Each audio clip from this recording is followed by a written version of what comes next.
Que bom é podermos ter o privilégio e a alegria de estarmos novamente juntos mais uma semana. Que bom que foi sentir as bênçãos de Deus ao longo desta semana. Com certeza que nós tivemos algumas dificuldades, possivelmente alguns desafios.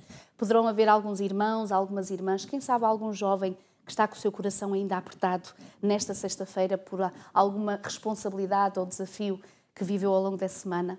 Mas damos graças a Deus porque o Senhor nos convida a podermos deixar de parte neste dia sagrado as coisas seculares e de uma forma maravilhosa recordarmos esse Deus Criador que nos acompanha todos os dias da nossa vida. Nós desejamos a todos vós que possam ser bem-vindos, também aos mais pequeninos, porque já sabem que é habitual terem um momento da história infantil para vós, e desejamos também que o Senhor Jesus possa uma vez mais abençoar este programa e que as histórias que nós trazemos até vós possam ser um motivo de alento, de coragem, de esperança para os desafios que nós vamos atravessando nesta vida, até à breve volta de Jesus, esse dia que nós ansiamos, que nós aguardamos, que choramos de saudade. É esse o nosso desejo. Nós esta noite, costumo dizer, temos sempre famílias especiais, mas eu direi que esta noite é mais especial ainda e vão perceber porquê. Portanto, nós temos três irmãos pastores, portanto, é a família Cordeiro, dos pastores Cordeiro. Portanto, temos o Manuel, que é o mais velho, portanto, dos irmãos Cordeiro, depois temos o Carlos e depois temos o Paulo, que por coincidência o Paulo é o meu marido. Por isso é que eu vos dizia que este programa é muito especial. Eu agradeço muito a vossa presença, obrigada por terem aceito o convite de poderem aqui estar. E gostava muito de poder recordar convosco a história que familiares vossos viveram no passado, para que agora nós tenhamos esta graça e esta bênção do presente, que é a herança espiritual que todos vós tendes já há vários anos, e que estáis a partilhar essa mesma mensagem que um dia recebestes. Eu vou começar com o Manuel, como és o mais velho. Sei que a mensagem chegou até à vossa família através do vosso pai. Tu queres recordar, por favor, como é que foram os primeiros acontecimentos de conhecer a palavra de Deus?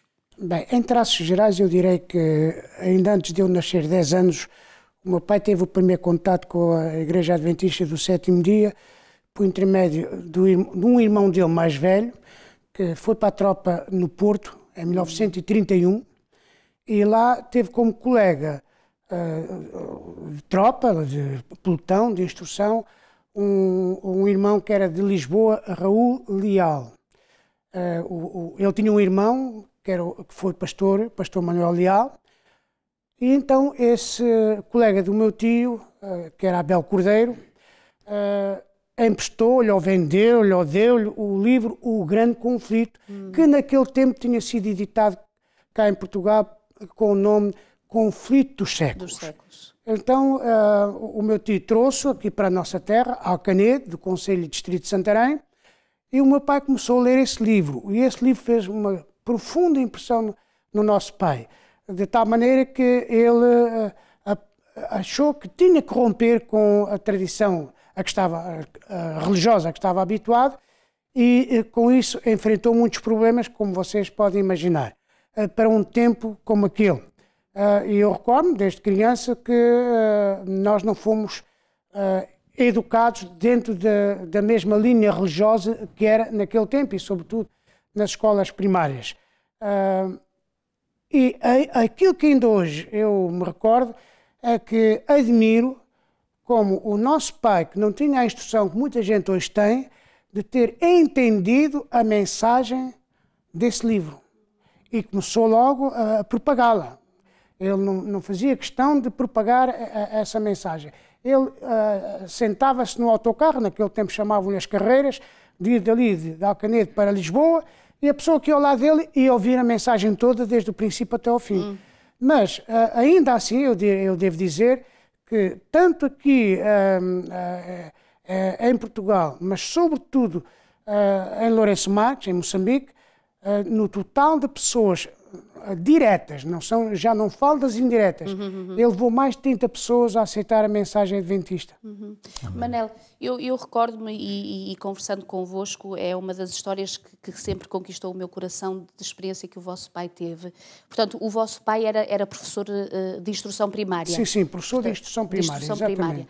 E eu recordo de uma história que vós contastes que certa vez ficou em causa o seu próprio trabalho pelo facto de, porque era comum, era habitual haver a adoração das imagens, inclusive nas próprias escolas, e que o pai, quando conheceu a mensagem dos 10 mandamentos, e portanto a questão do mandamento do Senhor, o segundo mandamento, que teve certas dificuldades no trabalho, que lhe trouxe até consequências por querer ser fiel ao Senhor. Sim, as consequências foram de tal ordem que ele viu-se, por assim dizer, forçado a ter que se retratar ou continuar no emprego. Como ele se recusou a retratar daquilo que já tinha aprendido, e já agora aqui um pequeno parênteses, o meu pai, quando soube que o meu tio viria e que tinha que lhe entregar o livro porque lhe tinha emprestado, ele começou a copiar o grande conflito, ou o conflito dos séculos, à mão. Porque ele não queria perder aquela mensagem. E penso que se ele não copiou todo, foi uma grande parte, porque depois o irmão dele disse, podes ficar com o livro. Então ele descansou e ficou com o livro. Mas, em relação com isso, em 11 de fevereiro de 1952, ele recebeu um ofício lá onde ele estava, na escola que ele era professor na altura, numa localidade chamada Fajarda, do Concelho de Coruche, admiti-lo, melhor dizendo, da função de professor.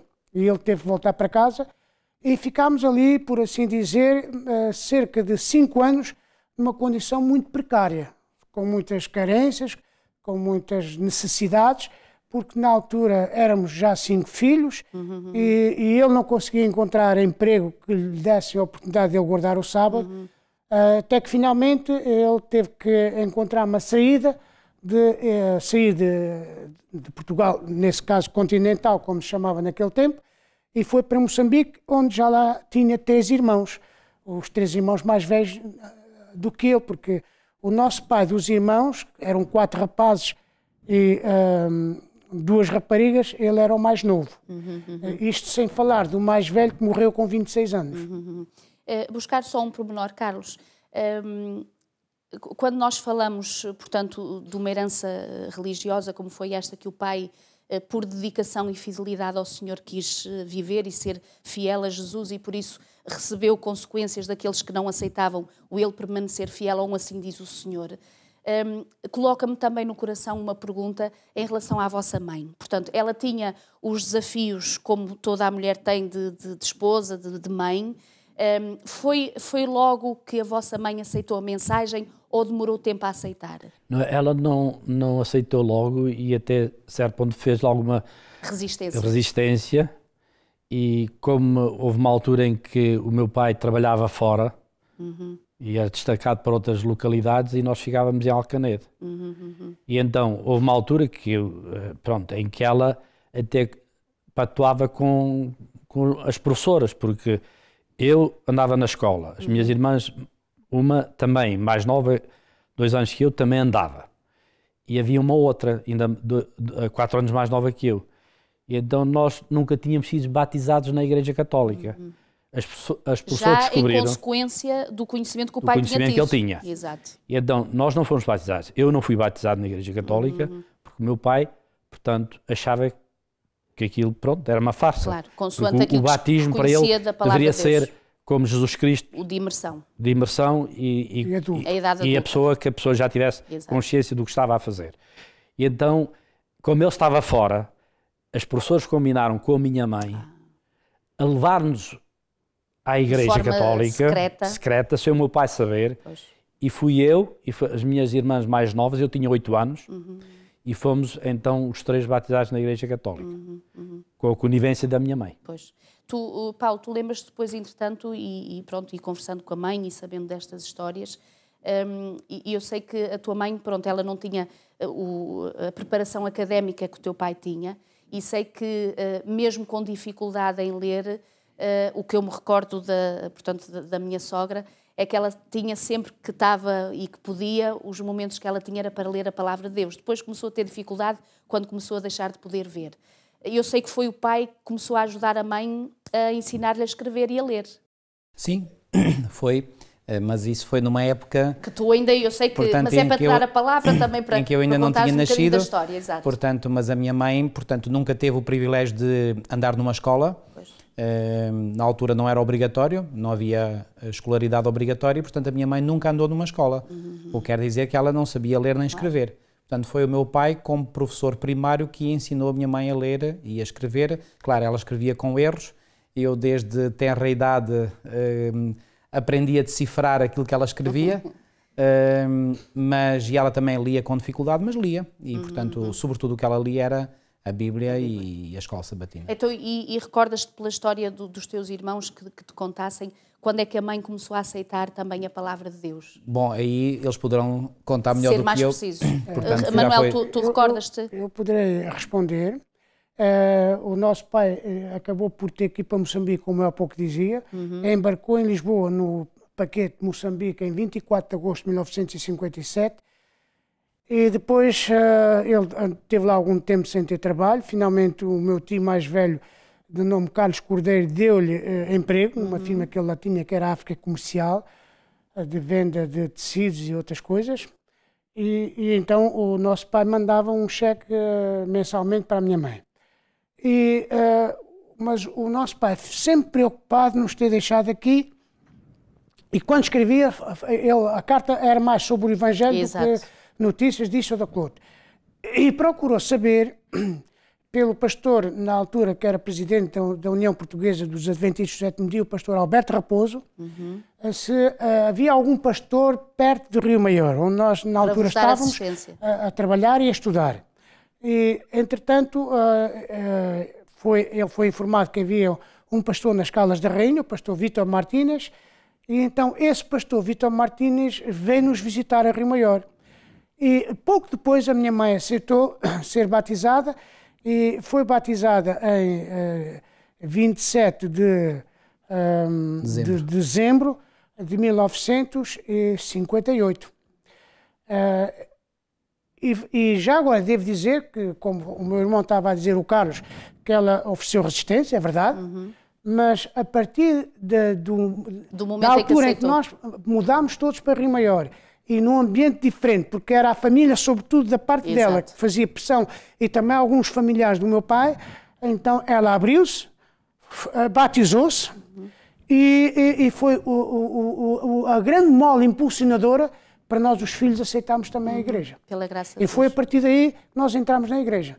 Muito bem. A primeira igreja, ainda há dias eu disse isto nas Caldas da Rainha que estive lá, a primeira igreja adventista onde eu entrei foi nas Caldas da Rainha, na Rua Miguel Bombarda, número 4042, porque havia lá 2 portas. Muito bem. Nós já vamos continuar a nossa conversa. No entanto, nós temos pessoas muito especiais a verem este programa e pessoas especiais são pessoas pequeninas, muito importantes, que são as nossas crianças. Então chegou o vosso momento de ver-vos agora e de ouvir-vos mais uma história bíblica para vós.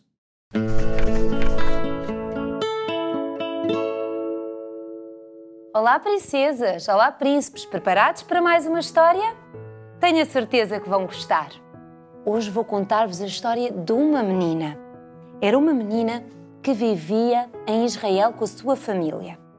Mas houve uma altura em que ela foi levada como prisioneira para uma terra muito distante. E ela passou a ser serva, passou a ser empregada de uma senhora que era esposa de um capitão. O capitão Naamã, ele era o chefe do exército da Síria. E a nossa menina, a Bíblia não diz o nome, ficou a trabalhar na casa deles. Ela era muito bondosa, simpática e nunca resmungava. Ela tinha aprendido sobre Deus com os seus pais e nunca mais se esqueceu. Ela fazia tudo sem refilar e sempre com palavras bonitas, carinhosas e que animavam os que estavam à sua volta. Um dia, ela percebeu que a sua patroa estava muito triste, porque o capitão Naamã, seu esposo, tinha lepra. Oh, vocês já sabem o que é lepra, não já? Pois é, aquela doença de pele que não tinha cura. Mas a nossa menina, a menina desta história, ela conhecia Deus e ela sabia que Deus tinha muito poder e tinha poder para curar a lepra. Então ela disse à esposa do capitão Naamã: se o capitão Naamã pudesse ir ter com o profeta que está na minha terra, ele poderia curá-lo. Através do poder de Deus, tenho a certeza que o capitão seria curado. A esposa limpou as lágrimas e foi ter logo com o capitão Naamã e contou-lhe: sabes, a nossa empregada disse que há um profeta em Israel que pode ajudar-te. Vai lá, vai lá. E o capitão Naamã decidiu, não gostava nada de tentar.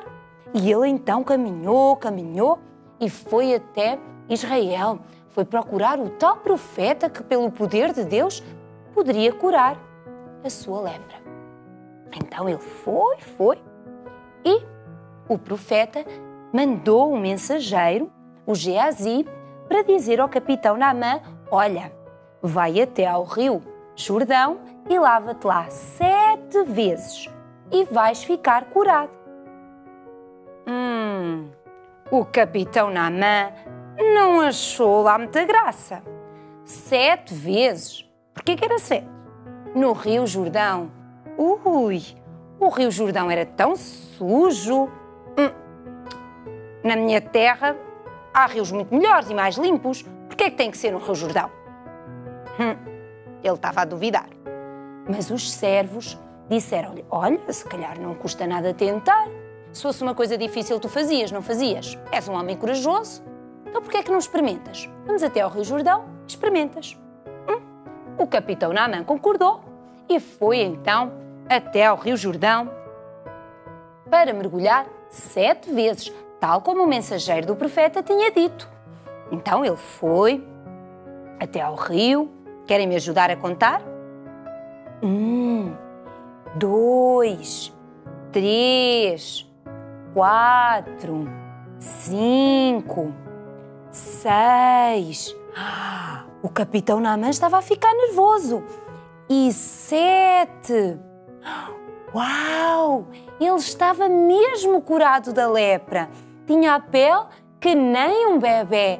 Estava limpo e ficou muito, muito, muito feliz.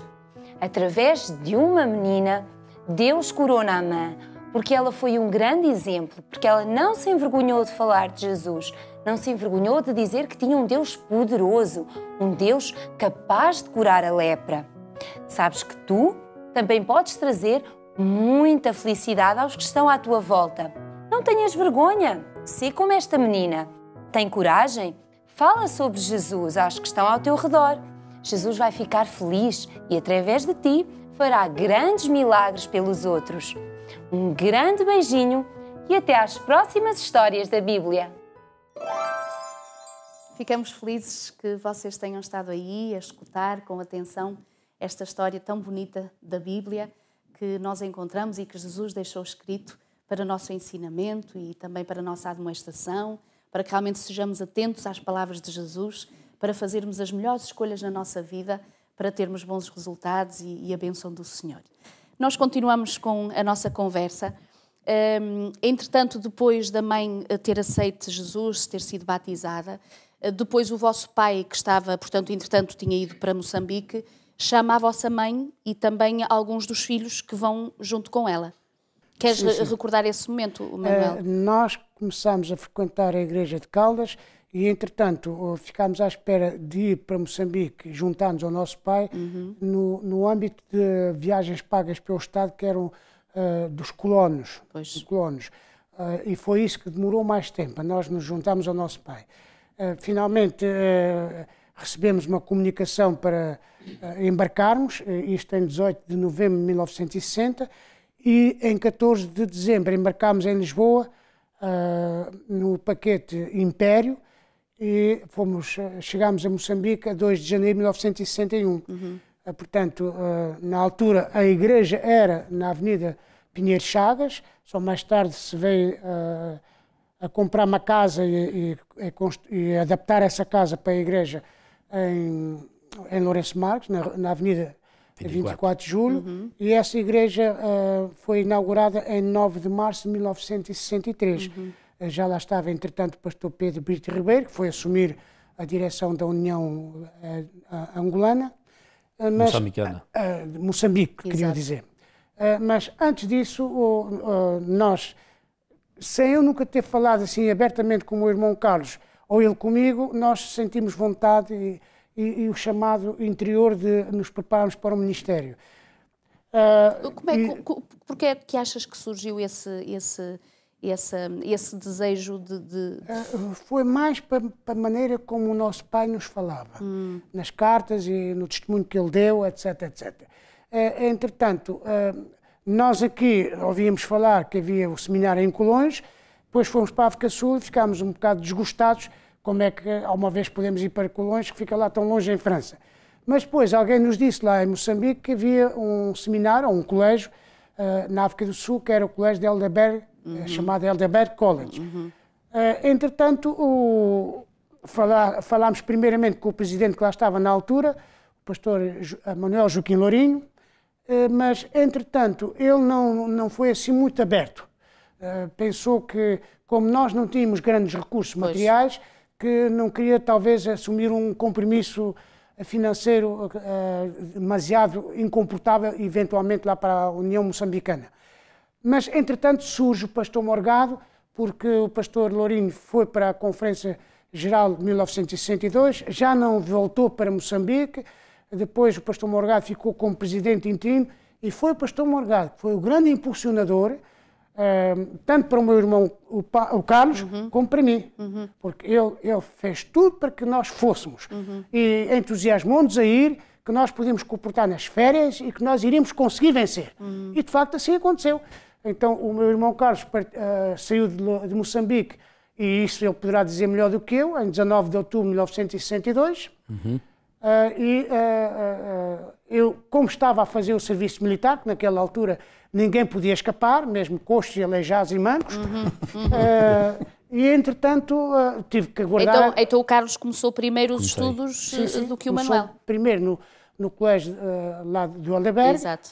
Entretanto, eu fiquei a fazer o serviço militar e logo que acabei, terminei o serviço militar a 8 de fevereiro de 1965 e 10 dias depois, a 18 de fevereiro de 1965, eu embarquei na estação de Lourenço Marques para a cidade do Cabo e depois do Cabo estava lá o meu irmão à minha espera para irmos para o Helderberg numa linha de comboios suburbanos em relação com a cidade do Cabo.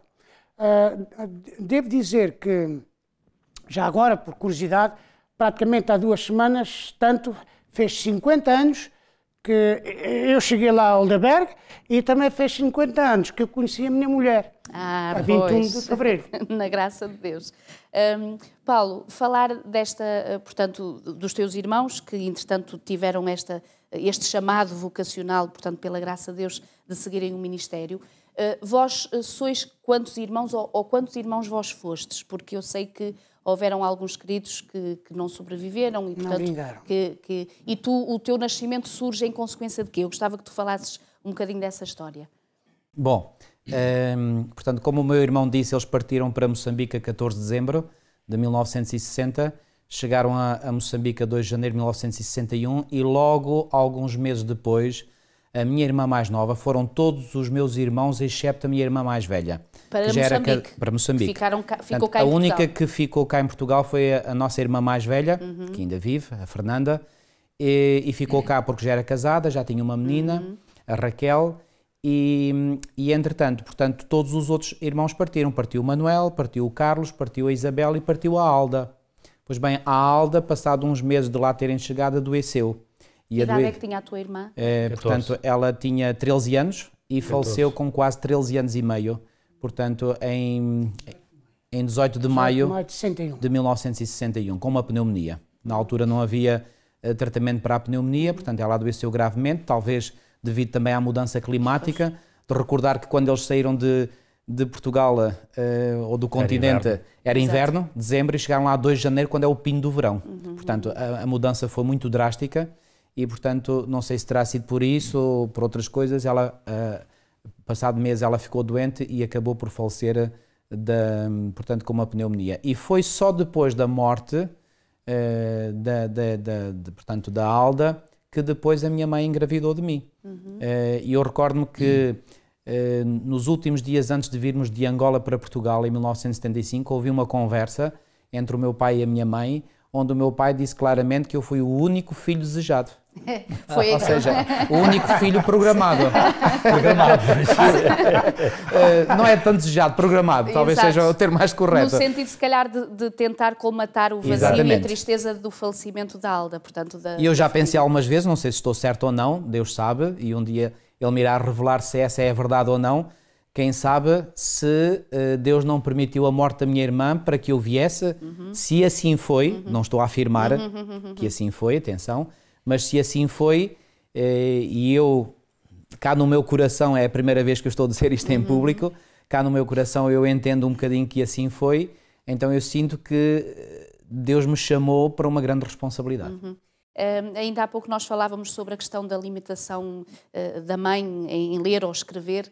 No entanto, ela sempre foi, e uma vez mais eu recordo isso com muito carinho, sempre atenta à leitura da palavra de Deus, devagarinho, lá ia lendo os seus versículos, a escola sabatina, sublinhava e escrevia.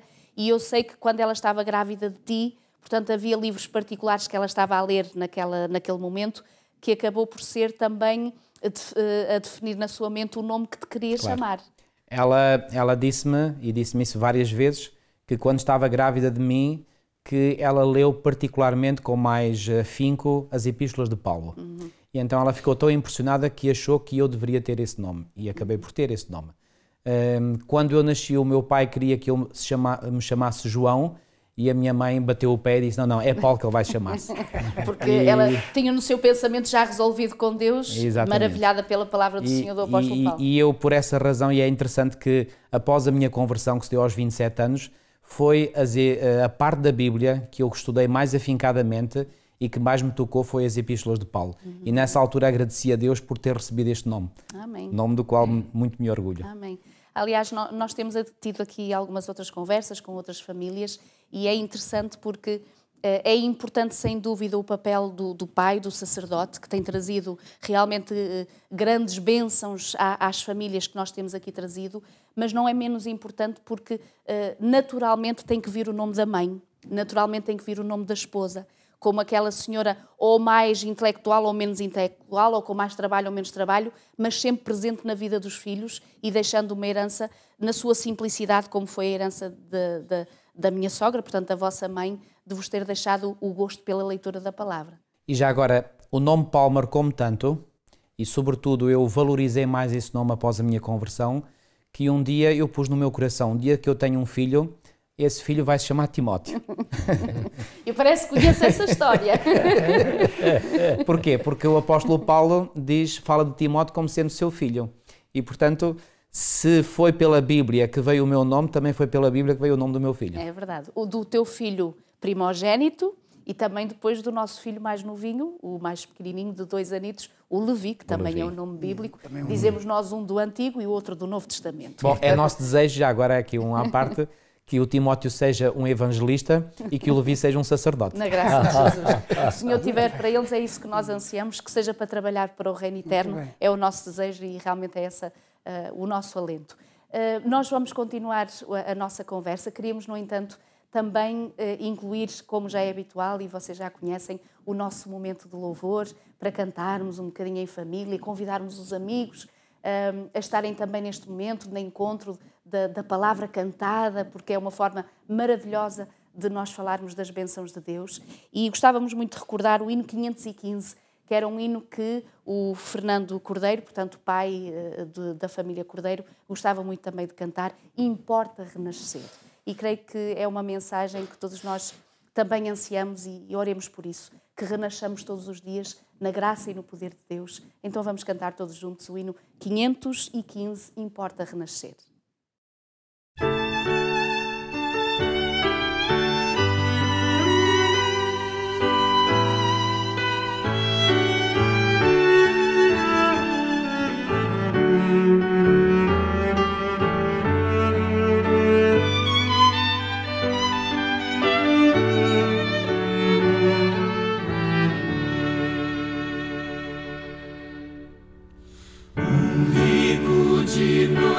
Chegou a Jesus, a fim de saber o caminho da luz. O Mestre bem claro lhe fez entender, importa renascer, importa renascer, importa renascer. Com voz infalível o disse Jesus, importa renascer. Vós, filhos do mundo, escutai ao Senhor, que sempre vos chama com muito eterno amor. Ouvi que o Senhor nunca cessa em dizer, importa renascer, importa renascer, importa renascer. Com voz infalível o disse Jesus, importa renascer.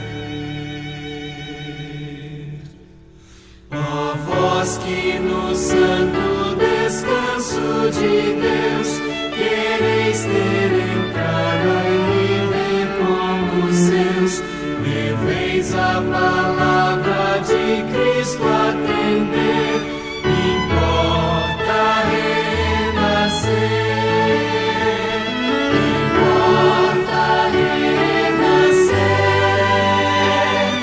importa renascer. Com voz infalível o disse Jesus, importa renascer.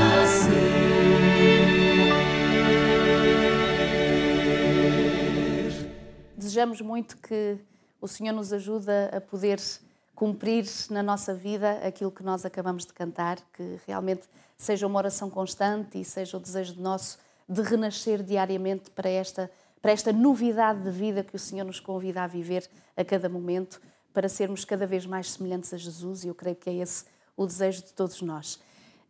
De uma forma muito breve e sucinta, Manuel, eu gostava muito agora, e contigo e com os manos, de podermos recordar um bocadinho os lugares onde vocês passaram no exercício deste ministério pastoral. Portanto, tu começaste em África. Sim, sim. Devo dizer que em 1968 precisei de vir comportar no Lubito. O pastor Ernesto Ferreira, presidente da União, convidou-me para, depois de terminar o curso de Teologia, vir trabalhar em Angola. E assim eu terminei o curso em 8 de novembro de 1969. A 22 de novembro estava a entrar em Angola. Depois casei, naturalmente eu e a minha mulher, em Malange, em 28 de dezembro de 1969. Depois da passagem do ano, viemos para Nova Lisboa. Nova Lisboa, o pastor Armando Casaca levou-nos até o Kikuku, onde era diretor da missão o pastor José Sá, e começámos ali como professor primário na escola que lá havia. A missão era muito bonita, com uma montanha no fundo. O pastor Sá tinha arranjado boa cultura de árvores e até cultura de milho e de algodão, portanto era uma missão muito bonita. Cerca de um ano e meio depois, fui chamado pela União a ir para a cidade do Luço, como se chamava naquele tempo, Luena, no leste de Angola, como diretor da missão do Lucusse. Entretanto, um ano depois, como o pastor que estava como diretor da missão da Luz precisou de ser transferido para São Tomé, pediram para acumular também a direção da missão da Luz. Então tive ali algum tempo como diretor da missão do Lucusse e da Luz. Depois, num Conselho da União, cerca de 2 anos depois, pediram para eu ir ser diretor da missão do Qual. E, naturalmente era a missão e eram as várias catequeses ali à volta, e tínhamos muitas.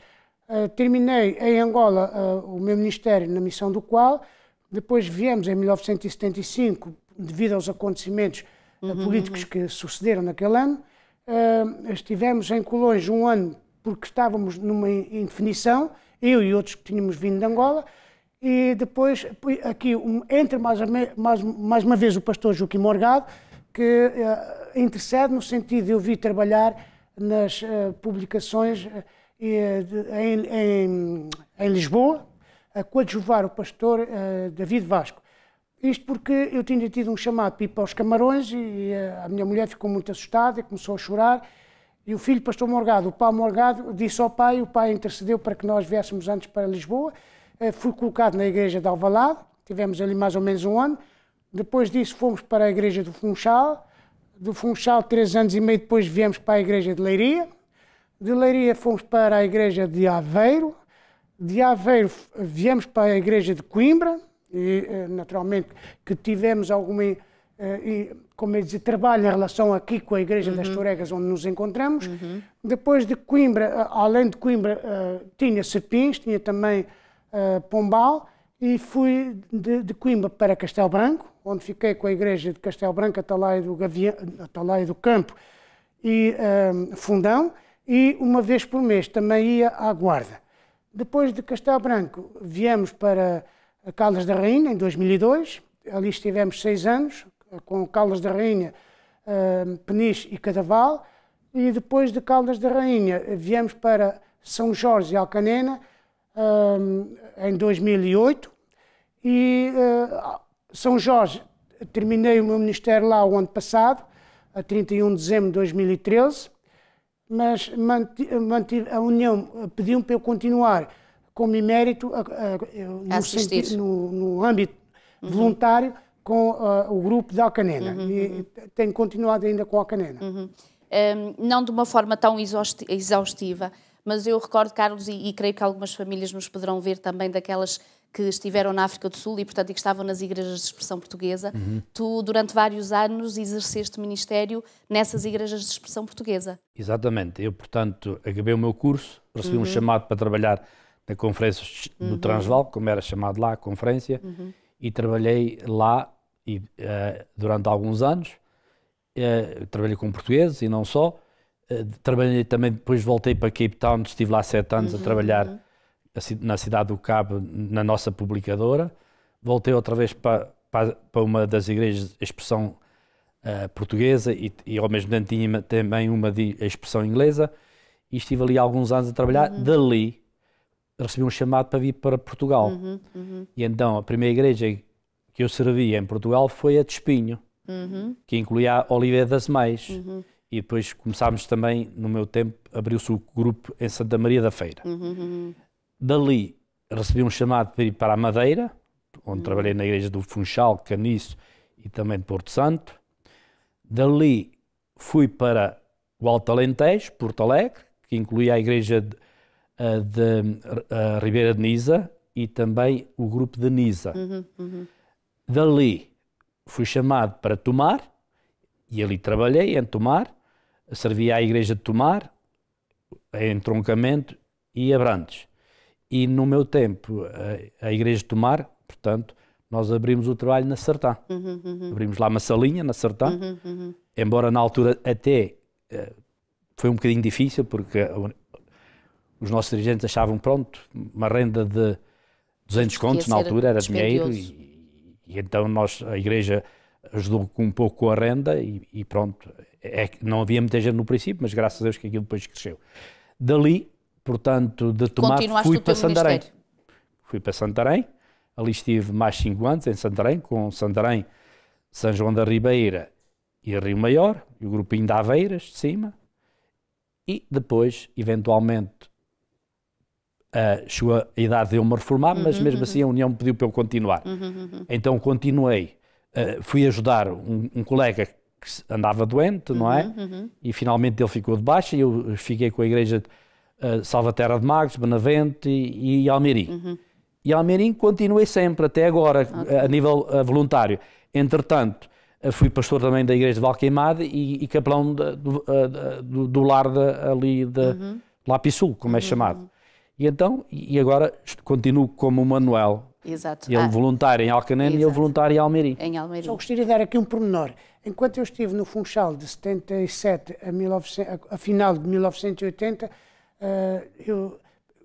conseguimos arranjar dinheiro para comprar a casa do Porto Santo, mediante o irmão Domingos Freixo, que foi lá comportar e encontrou essa casa para se iniciar lá o trabalho. Portanto, o trabalho em Porto Santo foi o resultado da vossa passagem, origem. do vosso ministério.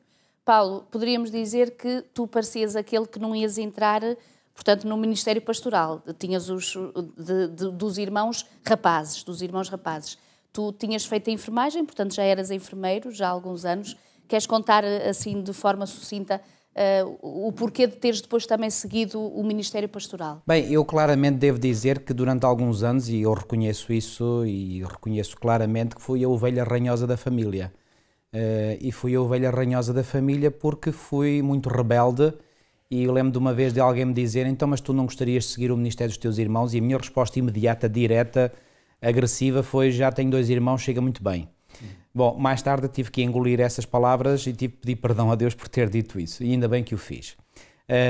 Mas chegou uma altura em que eu senti realmente, aliás, já tinha sentido um chamado quando tinha 20 anos de idade, recusei de forma consciente, e 7 anos depois recebi novamente o chamado, e aí eu senti claramente que ou é desta ou nunca. Foi uma conversão muito atribulada.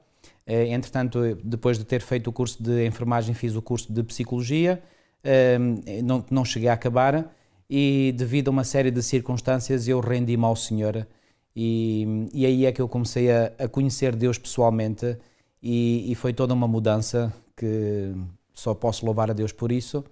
E é interessante, há bocadinho estava a ouvir o meu irmão, Manuel, a dizer, eu não sabia, que o pastor Morgado teve uma influência em encorajá-lo, a ele e ao meu irmão Carlos, a irem para o Elderberg College. Pois bem, foi com o pastor Morgado que eu fui para Colônia. Portanto, devo a ele. Portanto, ele apostou em mim quando não havia razões para apostar em mim. Eu creio que foi uma decisão de fé que ele tomou, e ele talvez, devido àquilo que conhecia dos meus irmãos, resolveu apostar em mim. Eu sei que foi uma aposta de fé, porque eu não era pessoa confiável nessa altura. Mas pela graça de Deus o Senhor me transformou e só posso louvar a Deus por isso. Amém. Nós estamos quase a terminar o nosso tempo. De todas as formas, Manuel, eu gostava muito que tu pudesses deixar... É um programa de famílias que nós estamos a fazer. Estamos a viver momentos muito solenes na história da Igreja, inclusive também nos relacionamentos entre famílias, entre casais. Temos consciência que realmente o inimigo, sabendo que tem pouco tempo, acaba por angustiar e trazer muitos desafios às famílias.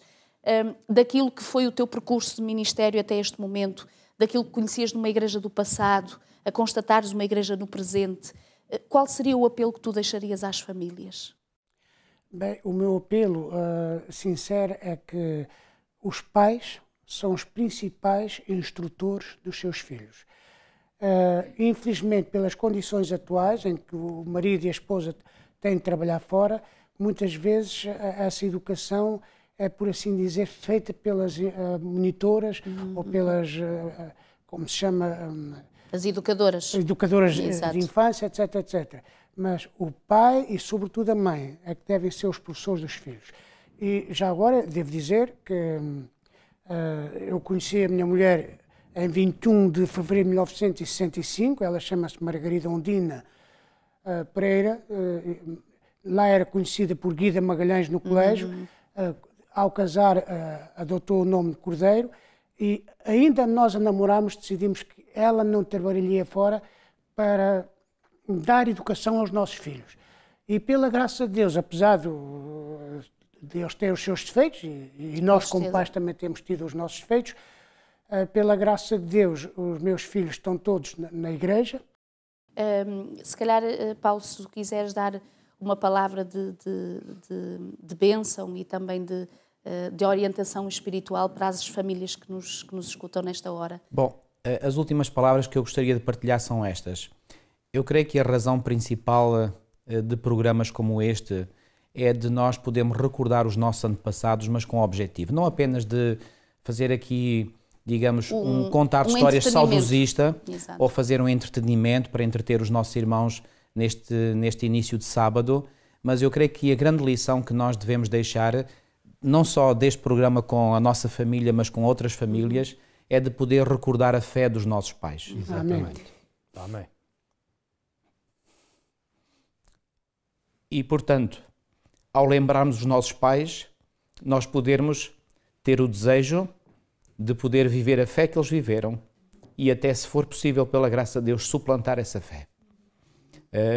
Eu sinto uma grande honra de ter tido o pai que tive. E, pela graça de Deus, desejo ser alguém que possa minimamente honrar a memória do meu pai. Amém. Amém. Deus nos ajude realmente a pegarmos em todas estas histórias maravilhosas que Deus tem tido a oportunidade de trazer até nós, nesta família, nas outras tantas que já passaram por nós, e que realmente seja este o nosso desejo de renovarmos os nossos votos ao Senhor, de não deixarmos em mãos alheias um legado que nos foi deixado de uma forma tão extraordinária, com um espírito de sacrifício e de abnegação tão grande como tantos queridos do passado de tantas famílias se entregaram, e creio que isto é um grande ensinamento para nós, que temos esta responsabilidade de levar avante esta obra de Deus neste século que agora Deus nos entrega a nós para plantarmos e para evangelizarmos também. Amém. Manuel, eu ia pedir-te, por favor, que terminássemos estes momentos de reflexão e de testemunho, agradecendo a vossa presença, que pudesses orar connosco, por favor, está bem? Senhor nosso Deus, amantíssimo Pai que estás nos céus, agradecemos por termos participado neste programa. Amém.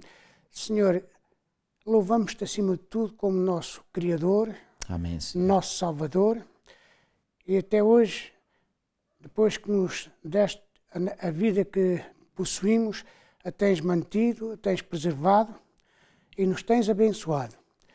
Agradecemos sobretudo porque no decorrer da nossa vida, tu, Senhor, nos deste a conhecer a tua mensagem de salvação e, como aqui foi dito neste programa, por intermédio do nosso Pai, cuja memória nós aqui, de modo particular, lembramos, que tu, Senhor, nos abençoes para que a nossa vida corresponda aos ideais com que Ele nos educou. Amém, e também a nossa mãe.